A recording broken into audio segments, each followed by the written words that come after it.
আসসালামু আলাইকুম সবাইকে। আপনাদের সবার সুস্থ, সুন্দর এবং নিরাপদ জীবন কামনা করে আমি আমার আজকের ভিডিওটি আপনাদের কাছে শেয়ার করছি।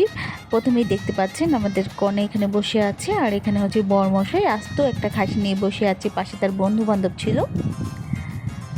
খুবই গরম ছিল বিয়ের দিনের। আর এটা হচ্ছে বউ ভাতের, এই যে গরুর মাংস রান্না হচ্ছিল। আর এই পাশে হচ্ছে পায়েস। বউ ভাতের সামান্য কিছু ভিডিও একটু শেয়ার করছি, রান্নার ভিডিওটা দেখতে পাচ্ছেন। খাবারগুলো অসম্ভব পরিমাণে মজা ছিল, পায়েসটা তো ইয়ামি ছিল অনেক।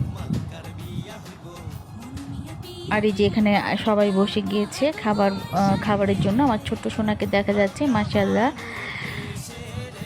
বউ ভাতের দিন একটু হচ্ছে আগের দিন বৃষ্টি ছিল, যার কারণে হচ্ছে একটু পরিবেশটা অনেক শান্ত ছিল, ঠান্ডা ছিল অনেক। এই যে দেখেন পোলাও, রোস্ট, সবজি, সালাদ, গরুর মাংস অনেক ইয়ামি ছিল। গরুর মাংসটা, পায়েসটা তো অনেক ইয়ামি। এই যে সবাই এখানে খাচ্ছে, তার একটু হালকা ক্লিপস নিলাম। এই যে পাশে ডালও ছিল, ডালটাও অনেক মজা ছিল। আর আমরা এখানে সবাই একটু কিছু ছবি তুলছিলাম। আমার ভিডিওটি ভালো লাগলে আপনারা লাইক করবেন, শেয়ার করে দেবেন। ভালো থাকবেন সবাই, আল্লাহ হাফিজ।